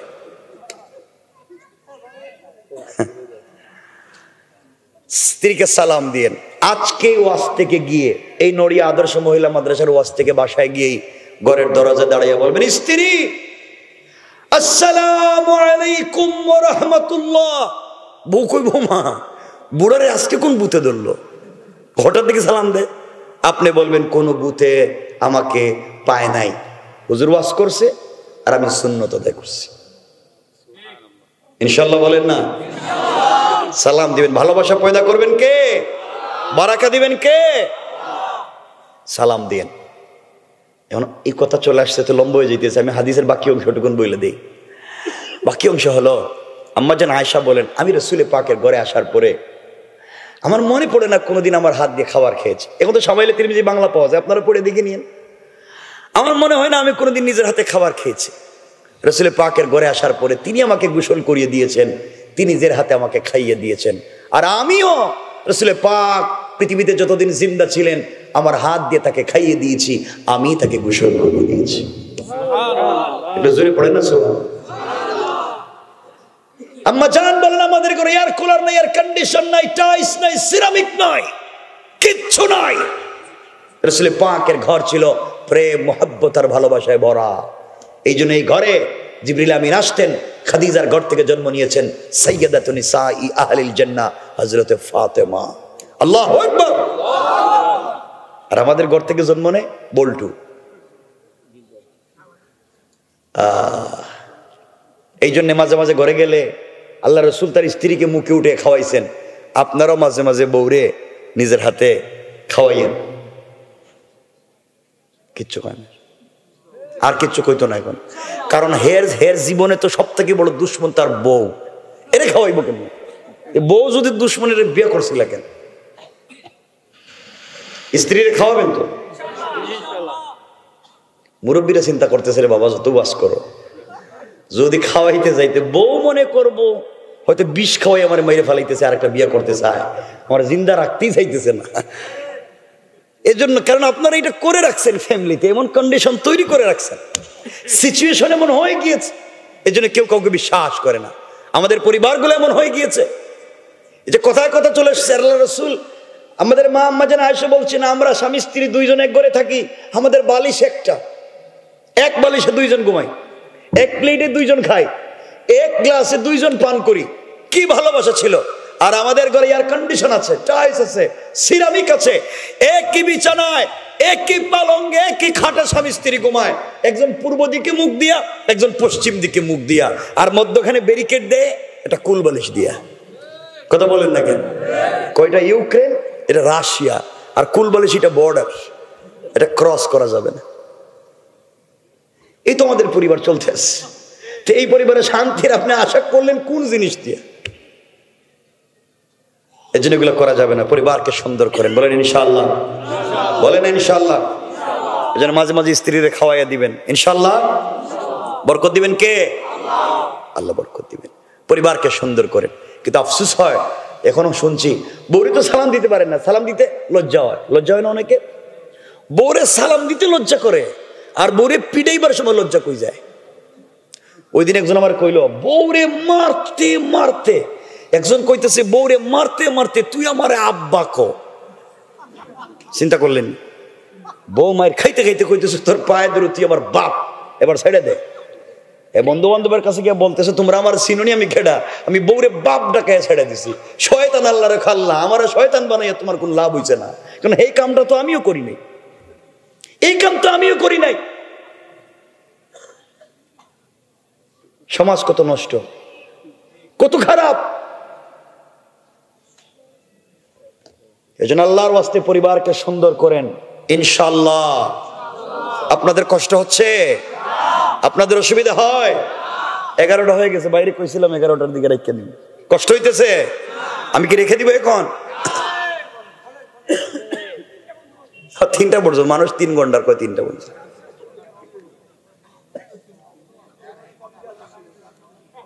যা শুনেন বলতেছি, আল্লাহর গোলামের 2 নাম্বার গুণ, গালি দেওয়া যাবে না, সালাম দিব। কি দিব বলেন না সবাই? আল্লাহ কবুল করে, পড়েন আমিন। আরো জোরে পড়েন আমিন। সামনে যাই। আল্লাহর গোলামের 3 নাম্বার গুণ আল্লাহ বললেন, ওয়াল্লাযীনা ইয়াবিতুনা লিরাব্বিহিম সুজদান ওয়া কিয়ামা। আল্লাহ রাব্বুল ইজ্জত ওয়াল জালাল বলছেন, মুসলমানেরা, এই দুনিয়ার জমিনে যারা আমি আল্লাহর গোলাম দাবি করবে, আশিক রাসূল দাবি করবে, আমি আল্লাহর গোলাম নিজেকে মনে করবে, বান্দারে, আল্লাহর গোলামের 3 নম্বর গুণ হলো, আমার গোলাম বিপদে পড়ে গেলে সুজদা ওয়া কিয়ামা, সেজদা আমার জন্য, রুকু আমার জন্য, অর্থাৎ বান্দার মাথা নিচু হবে একমাত্র আমি আল্লাহর জন্য। সুতরাং আজকালকে যারা আল্লাহর পা ছাড়া পীরের পায়ে সেজদা করে, মাজারে মাজারে সেজদা করে, কসম রব্বে পাকের সাথে তারা কোনদিন পূর্ণাঙ্গ আল্লাহর গোলাম হতে পারে না। ঠিক কিনা বলেন? সুজদা ওয়া কিয়ামা, সেজদা আমার জন্য, দাঁড়ানো আমার জন্য, মাথা নিচু করা সব আমার জন্য, আর কার জন্য হতে পারে? এখানে আর অনেক লম্বা আলোচনা। কোরআনে আল্লাহ আরেক আয়াতে বলছেন, ইন্নাহু মাইয়ুশরিক বিল্লাহ, যারা মাথা অন্য জায়গায় নিচু করে তারা শিরিক করে। আল্লাহ বলছেন, ফাকাদ হারামাল্লাহু আলাইহিল জান্নাহ, তাদের জন্য জান্নাত হারাম, ওয়া মাওয়াহুন নার, তাদের অরিজিনাল ঠিকানা জাহান্নাম, ওয়া মা লিজ জালিমিন মিন আনসার, তাদেরকে কিয়ামতের দিনে কোনো সাহায্যকারী নাই। কথা বুঝতে পেরেছেন? এজন্য আমরা সিজদা করব কার পায়ে? কয়টা বলছি? 1 নাম্বার অহংকার করা যাবে? বলেন না যাবে। 2 নাম্বার গালি দেওয়া যাবে। 3 নাম্বার রুকু সিজদা কার পায়ে? 4 নাম্বার যেটা আলোচ্য আয়াত, যেটা পড়লাম শুরুতে, 4 নাম্বার গুণ আল্লাহ বললেন, ওয়াল্লাযীনা ইয়াকুলুনা রব্বানা সরিফ আন্না আযাব জাহান্নাম ইন্না আযাবাহা কানা গরামা।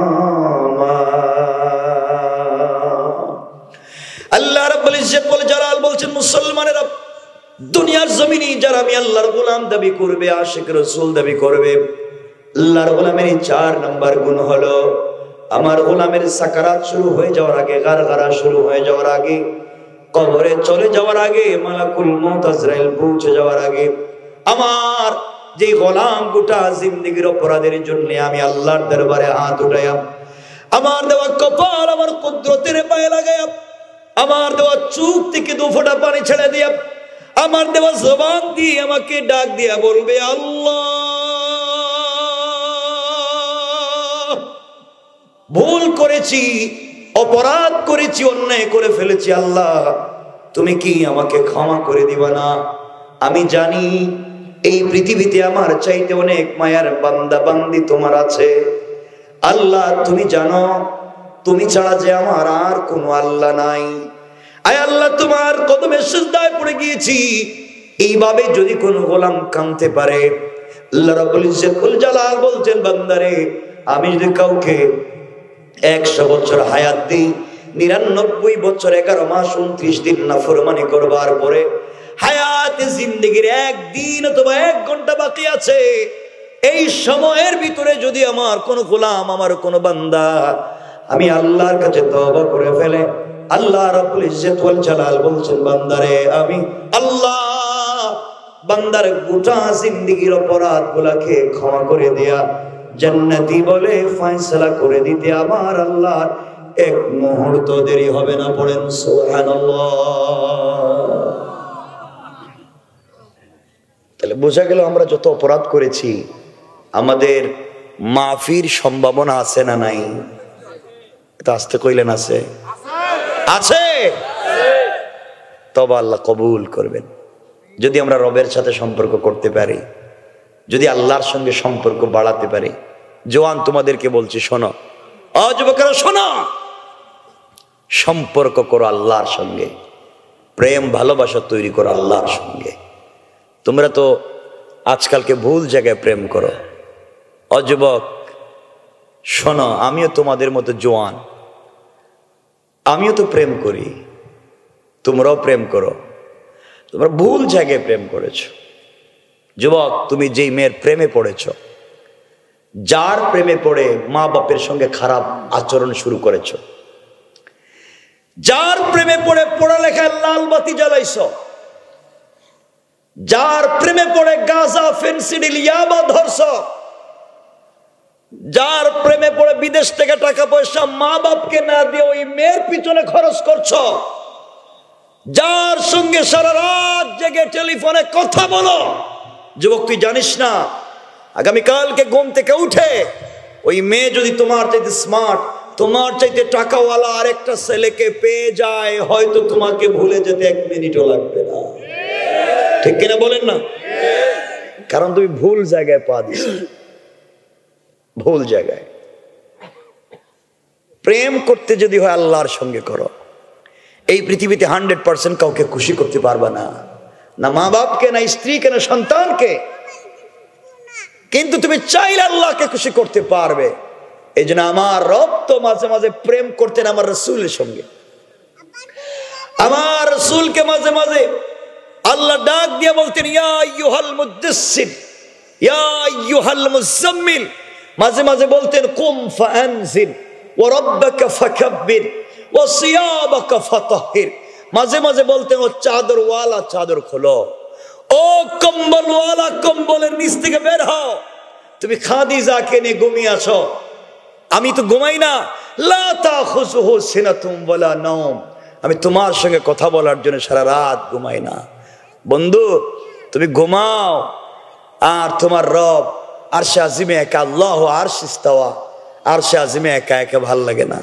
আমি না তোমার সঙ্গে 1 মিনিট কথা বলতে চাই, আমি না তোমাকে ভালোবেসে ফেলেছি। বন্ধু ঘুম থেকে উঠো, সেজদায় পড়ে একটা বার আমাকে ডাক দাও, আমি রব আরশে আজিমে থাকবো না, সাথে সাথে তোমার ঘরের দরজা হাজির হয়ে যাবে। রব তো তার নাম, তুমি কেমনে সেই রবকে ভুলে যাও? তুমি কেন সেই রবকে মনে করতে পারো না? ভাই 11টার উপরে গেছে, বলছিলেন না 11টা রেখে দিতে। আমি লম্বা করতে চাচ্ছি না, কারণ ভাই বলছে 11টার পরে কথা বলার দরকার নাই। কথা কেমন শুনতে পাচ্ছেন? এই জন্য সমাজকে সুন্দর করতে হবে, সমাজকে চমৎকার করতে হবে। যুবক তোমাদেরকে বলছে, শোনো, নামাজের কথা বললে বলো ব্যস্ত, আসো না ওয়াজে ব্যস্ত, আসো না নামাজে ব্যস্ত। কি নিয়ে ব্যস্ত? দুনিয়া দুনিয়া দুনিয়া দুনিয়া। যুবক তুমি মনে করেছো বিজনেস তোমার, গাড়ি বাড়ি তোমার, সারাদিন নড়িয়া বাজারে ব্যবসা করেছো, সুন্দর করে কেসের বাক্স খুলে টাকা গুনতে গিয়েছো। টাকা আমার, বিজনেস আমার, ফ্যাক্টরি আমার, মার্কেট আমার, সব আমার। যুবক জানো না, হয়তো তোমার কেসের বাক্সের ভিতরে আজরাইল বসা। আজরাইল আল্লাহকে বলছে, আল্লাহ আমসিক আও আত্রুক, ওরে ছেড়ে দিব না ধর্ম। ও বলে ব্যবসা তার, ও বলে দোকান তার, ও বলে পয়সা তার, একটা বারও তোমার নাম নিল না। ফজরে তুমি ডাকছো শুনলো না, জোহরে বলছো বান্দা হাইয়া আলাল ফালাহ, ওখানে কল্যাণ নাই, কল্যাণ আমার কাছে একটা বার আইলো না। আল্লাহ আসরে ডাকছেন আসে নাই, মাগরিবে ডাকছেন আসে নাই, ঈশায় ডাকলেন আসলো না। এখন বলতেছে টাকা তার, তুমি বলো আমি এর কি করব? আল্লাহ বলছেন, দেখ কান বরাবর একটা থাপ্পড়। বেচারা পয়সা গুনতে গিয়েছিল কেসের বাক্সে, দিছে আজরাইল থাবড়া। দেখা যায় কেসের বাক্সে চেয়ারে বসা ব্রেইন স্ট্রোক হয়নি, হয় শরীর ঘামতেছে, কি অবস্থা বলে স্ট্রোক করে ফেলছে। যুবক তোমার নাকি ইতালির ভিসা পেয়ে গেছো, তুমি চলে যাইবা, সবার কাছ থেকে বিদায় নিয়েছো, ব্যাগেজ লাগেজ ঠিক করেছো, আগামীকালকে তোমার ফ্লাইট, পাসপোর্ট বালিশের নিচে রাখছো, সবার কাছ থেকে 10-15 বছরের পুরাতন বন্ধুকে ফোন দিয়ে বিদায় নিলা, কিন্তু সব করতে গিয়ে যাকে ভুলে গেছো আল্লাহকে একটা বারও মনে করলো না। বালিশের নিচে পাসপোর্ট রেখে ঘুমাইতেছ, আজরাইল আল্লাহর আল্লাহ তো ঘুমাইতেছে, ঘুম থেকে উঠতেই চলে যাইব, সবাইকে মনে করছে, সবার কাছ থেকে বিদায় নিছে, একবারও তোমার কথা মনে করে নাই। আল্লাহ ওরে কি করবো, আল্লাহ বলে দে বুক বরাবর থাপ্পড়, ও ঘুমাই রইছে, দিছে থাপ্পড়, দেখা যায় ঘুমের ভিতরে হার্ট অ্যাটাক হয়। কথা বলেন হয়? আল্লাহ আফসোস করে বলছেন, ইয়া আইয়ুহাল ইনসান মা গাররাকা বিরাব্বিকাল কারীম, এই মানুষ কে তোদেরকে ধোঁকা দিয়েছে আমার মতো মহান রব থেকে, অথচ আল্লাযী খালাকাকা, আমি তোদেরকে বানাইছিলাম, আমি তোদেরকে সৃষ্টি করেছিলাম, কে তোদেরকে ধোঁকা দিয়ে এই পথ থেকে সরিয়ে নিল? এই জন্য আল্লাহর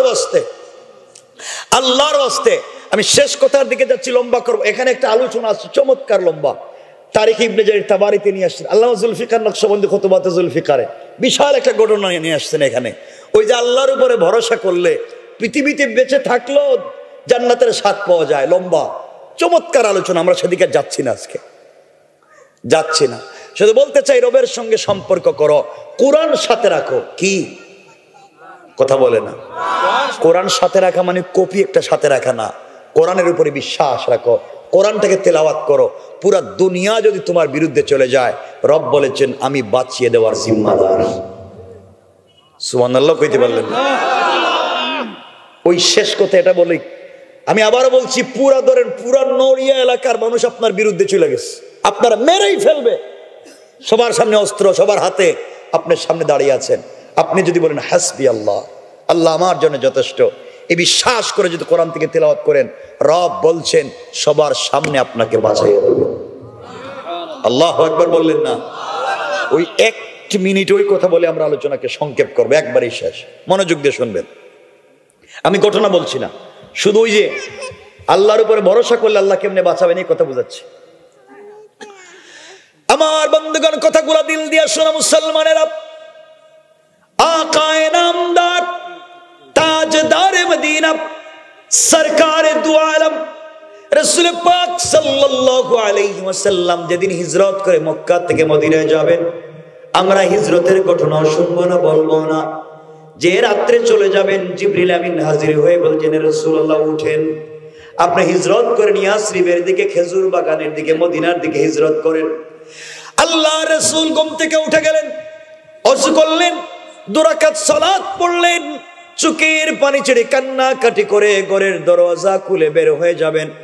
নিজের বিছানায় চাচাতো ভাই আলীকে শুইয়ে দিয়ে তিনি চলে যাচ্ছেন, মানুষের আমানত তার কাছে রেখে দেয়া। ও আলী, আমি চলে যাই, মানুষের আমানত গুলো পৌঁছাইয়া দিও, ওগুলো আমাদের বলা উদ্দেশ্য না। রাসূল বের হয়ে যাবেন, হঠাৎ করে শুনে আল্লাহ রাসূলের কানে আওয়াজ আসলো, ঘরের চতুর্দিকে কাফেরেরা ও মুসলিমেরা নেজা নিয়া, তীর নিয়া, বল্লম নিয়া, অত্যাধুনিক অস্ত্র নিয়া গোটা বাড়িকে ব্যারিকেড দিয়ে ফেলেছে। আল্লাহ রাসূল ঘর থেকে বের হলে তাকে মেরে ফেলবে। রাসূল সাল্লাল্লাহু আলাইহি ওয়াসাল্লাম চিন্তায় পড়ে গেলেন। আল্লাহ তাআলা আমাকে বললেন হিজরত করার জন্য, এদিকে আমার পুরা বাড়ি কাফেররা বেষ্টন করে ফেলেছে, আমি ঘর থেকে বের হলে ওরা তো আমাকে মেরে ফেলবে। আল্লাহ যে আমাকে বললেন চলে যাইতে, কিছুই বুঝি নাই। আল্লাহকে ডাক দিয়া বলেছেন, আল্লাহ আপনি আমাকে বলেছেন ঘর থেকে বের হয়ে চলে যাওয়ার জন্য, আল্লাহ কাফেররা পুরা বাড়ি বেষ্টন করে দিয়েছে, ঘর থেকে বের হলে ওরা আমাকে মেরে ফেলবে। আল্লাহ বলছেন, বন্ধুরে তোমার কাজ হলো আমার উপরে ভরসা করে কোরআন থেকে তেলাওয়াত করে ঘর থেকে বের হয়ে যাওয়ার দায়িত্ব তোমার, আর সকল কাফেরদের থেকে হিফাজতের জিম্মাদার স্বয়ং আমি আল্লাহ। এবার আল্লাহ রাসূল আল্লাহর উপরে ভরসা করলেন, ঘরের দরজা পর্যন্ত পৌঁছে গেলেন, দরওয়াজা খুলে বের হয়ে যাবে। এমন সময় আল্লাহকে ডাক দিয়ে বলছেন, আল্লাহ আমি বিশ্বাস করি মনে প্রাণে আপনি আমাকে হেফাজত করবেন, এত সন্দেহ নাই। কিন্তু আল্লাহ ওয়ালাকিন লিয়াতমাইন্না কলবি, অন্তরে প্রশান্তি পাচ্ছি না। আল্লাহ তুমি আমাকে আত্মরক্ষা করবার জন্য কোনো জিনিস দাও, আমার জন্য নয়। আমার উম্মতেরাও যদি বিপদে পড়ে যায়, তারাও যেন আত্মরক্ষা করবার মতো কোনো জিনিস নিয়ে পাবলিকের সামনে বের হয়। আল্লাহ রাব্বুল ইজ্জত ওয়াল জালাল বলছেন, বন্ধু আমার, তুমি যদি আত্মরক্ষা করবার মতো জিনিস চাও, হাতের মধ্যে কিছু কঙ্কর নিয়া, হাতের মধ্যে কিছু বালি নিয়া, অথবা হাতের মধ্যে কিছু পাথর নিয়ে দরজা খুলে সামনের দিকে নিক্ষেপ করবা। আমি আল্লাহ তাআলা তোমাকে বাঁচিয়ে দেওয়ার জিম্মাদার। আল্লাহর রাসূল বলছেন, আল্লাহ তাআলা কাফেররা অত্যাধুনিক অস্ত্র নিয়ে দাঁড়িয়ে আছে, আমি দরজা খুলে পাথর নিক্ষেপ করব। পাথর মারলে তো শুধু সামনের দিকে যাবে, ডাইনে বামে পিছনে যাবে না। চতুর্দিকের কাফেররা তো আমাকে মেরে ফেলবে, আমি কেমনে যাই? আল্লাহ তাআলা ডাক দিয়া বলছেন, বন্ধু আমার, তোমার কাজ হলো দরজা খুলে সামনের দিকে পাথরগুলো নিক্ষেপ করা, আর চতুর্দিকের কাফেরদের চোখে চোখে পৌঁছে দেওয়ার দায়িত্ব আর জিম্মাদার নিলাম আমি আল্লাহ। আল্লাহু আকবার। তুমি শুধু আমার উপরে ভরসা করো। কার উপরে? আসতে বলবেন না, কার উপরে? সকল কাজে ভরসা করেন আল্লাহর উপরে, জিতে যাবেন। সত্যি বললাম, জিতে যাবেন, জিতে যাবেন। দেখেন না, ভরসা করে আল্লাহর উপরে। ইব্রাহিম নমরুদের আগুনে ভরসা করছিলেন কার উপরে? মুসা আলাইহিস সালাম ফেরাউনের দৌড়ানি খাইয়া নদী থেকে ভরসা করছিলেন কার উপরে? সবাই আল্লাহর উপরে। নূহ আলাইহিস সালাম বন্যায় ভরসা করছেন কার উপরে? ইউনূস আলাইহিস সালাম মাছের পেটে ভরসা কার উপরে? আল্লাহ কি বাঁচাইয়া দিবেন? আমরা ভরসা করতে পারি না। এবার আল্লাহ রাসূল সাল্লাল্লাহু আলাইহি ওয়াসাল্লাম হাতের মধ্যে কঙ্কর নিলেন, আল্লাহর উপরে ভরসা করে দরওয়াজা খুললেন, সামনের দিকে পাথরগুলো নিক্ষেপ করলেন। তাকাইয়া দেখেন সাথে সাথে ডাইনে বামে পিছনে চতুর্দিকের কাফেরদের চোখে চোখে পৌঁছে গিয়েছে। আল্লাহ রাসূল মদিনায় পৌঁছে গেলেন, কেউ তাকে পেল না। আমরা ঘটনা বলবো না, এখানে রেখে দিতে চাই। একদিন আল্লাহ সুযোগ বুঝে তার বন্ধুকে বলছেন, বন্ধুরে, ওই দিন না তুমি আমাকে বলছিলা পৃথিবীর সকল কাফেরেরা তোমাকে বেষ্টন করে ফেলেছে, মেরে ফেলবে। সকল কাফেরদের সামনে দিয়া বের হয়ে গেলা, এত অস্ত্র তাদের হাতে ছিল, কেউ তোমাকে দেখলো না, মারলো না, ব্যাপার কি? আল্লাহর রাসূল মুস্কি হাসি দিয়ে বলছেন, আল্লাহ তাআলা আপনি জানেন কেমনে বাঁচলাম? আমি তো নিজেও জানি না। আমি তো পাথরগুলা সামনে দিলাম, তাকাইয়া দেখি চতুর্দিকের কাফেরদের চোখে পৌঁছে গিয়েছে, আমি জানি না। আল্লাহ বলেন, বন্ধু তাহলে শোনো, আমা রামাইতা ইযা রামাইতা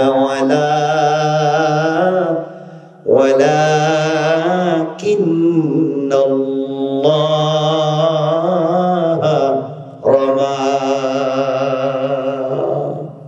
আল্লাহ বললেন, বন্ধুরে, তুমি যখন আমার উপরে ভরসা করে হাতের কঙ্করগুলা সামনের দিকে নিক্ষেপ করেছিলা, তখন সাথে সাথে এটা তোমার হাত থাকে নাই, আমি আল্লাহ তাআলার কুদরতের হাত হয়ে গিয়েছে। আর আমি আল্লাহ তাআলা আমার হাত দিয়া গোটা কাফেরদের চোখে চোখে পৌঁছে দিয়েছে। সুবহানাল্লাহ, আল্লাহু আকবার। কেমনে আল্লাহ বাঁচাইয়া দেয়? এই জন্যে চলার পথে ভরসা করবো কার উপরে? 1 নম্বর অহংকার করা যাবে, 2 নম্বর গালি দেওয়া যাবে, 3 নম্বর রুকু সিজদা কার পায়ে, 4 নম্বর তওবা করবো কার কাছে? আল্লাহ রাসূল তিরমিজির হাদিসে বলছেন, ফাদাখালাল জান্নাতা বিসালাম, মরলেই দারুস সালাম নামক জান্নাতে পৌঁছে দিবেন আল্লাহ। সুবহানাল্লাহ, একটু জোরে পড়েন না। এজন্য আর লম্বা করতে চাই না, কথা এখানেই শেষ।